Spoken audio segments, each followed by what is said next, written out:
let's get into it.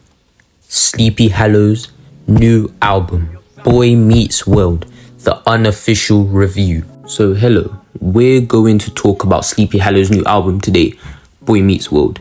It clearly isn't bad because I'm reviewing it, unlike Gunna and Young Thug album, which I was going to review, but they weren't anything special, so I kept it in the vault.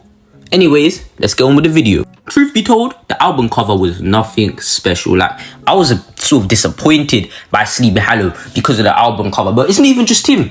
There's so many artists that have just been disappointing with the album covers. Like, what the hell is going on with it? Like Drake, his album was designed by his 5-year-old son.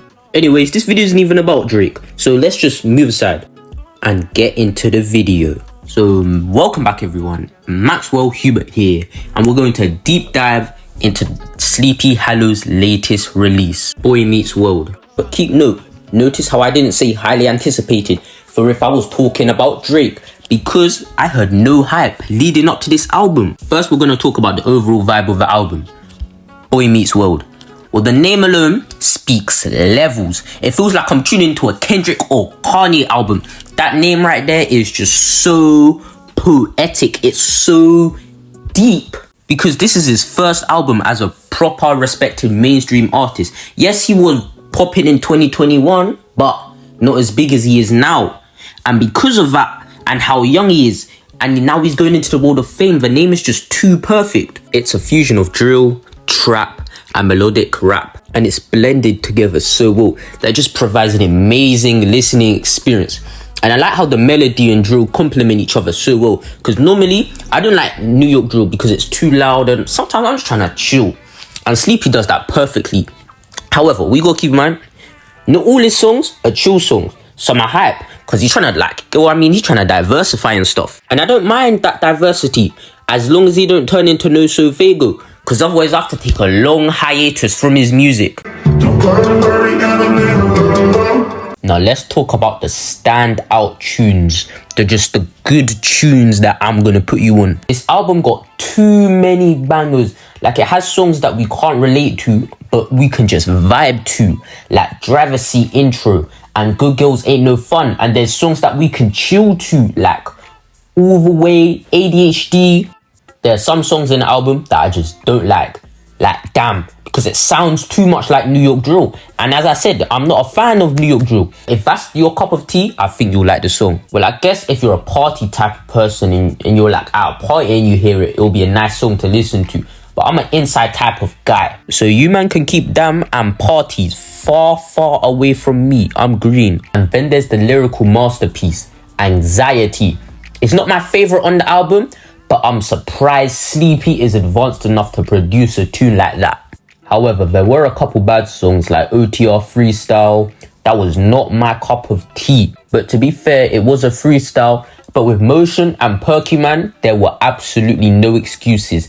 Actually, Perky Man, you could argue it was the features. But Motion, there is absolutely no excuses. What type of bar is don't ask me if I ate, cause I ain't worried about no food. Who lets him cook? Aside from that, the songs were low-key valid. Now, let's move on to the collabs. Low-key, the collabs were butt, and the features were even worse. I don't know what the record label was doing, but they need to fix up now. Obviously, Marshmello came through, pulled his weight on the K Perry type beats, and 504 did his thing. And Tartar's lyrics weren't but his mic was so shitty and his voice is way too high for my liking. But Sleepy carried the beat anyway. TJ wasn't bad, but he wasn't good either. I be real, TJ fell off, but Sleepy snapped on that track. That Aiden 347 or 347 Aiden, he was not bad. Like, the background beat or singing he was doing was good. And like a moth to a flame or an NBA player around the snow bunnies, like it must be some premium milk for you to sell out your own race. And that's not me saying if it's snowing, I'm not going. But what's wrong with some chocolate in your life? I'm just saying I'm green on the snow bunnies. But if any of you want me, the IG's there.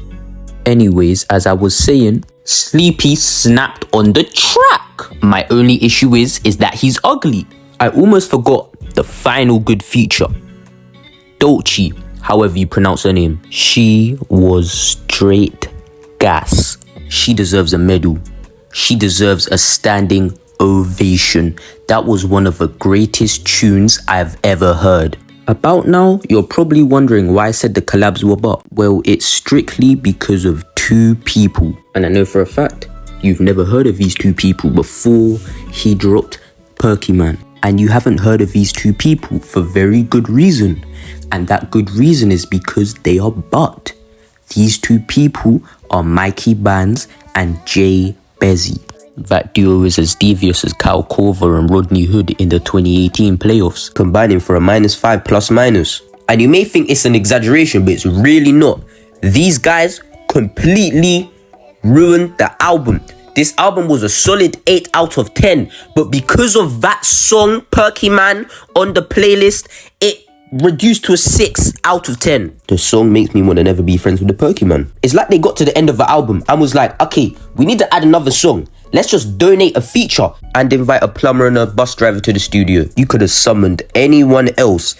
Caretakers, the lunch lady, builders, even the man Doodoo Garbage himself.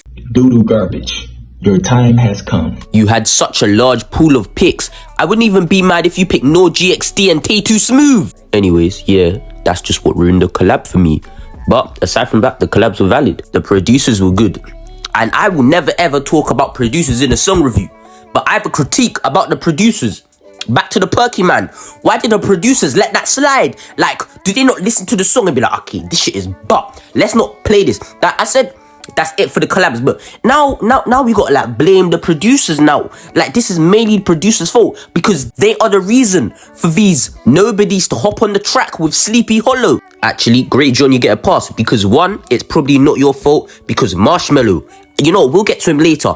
And two, you've proven yourself with so many other hits. Back to Marshmello. I've noticed a little pattern with him. The worst songs on the album are produced by him. And you can already tell which songs are produced by him because it has those shitty Calvin Harris beats. However, despite the role players weighing him down, the song still came out good. And that's because of just Sleepy's lyricism. Don't get me wrong.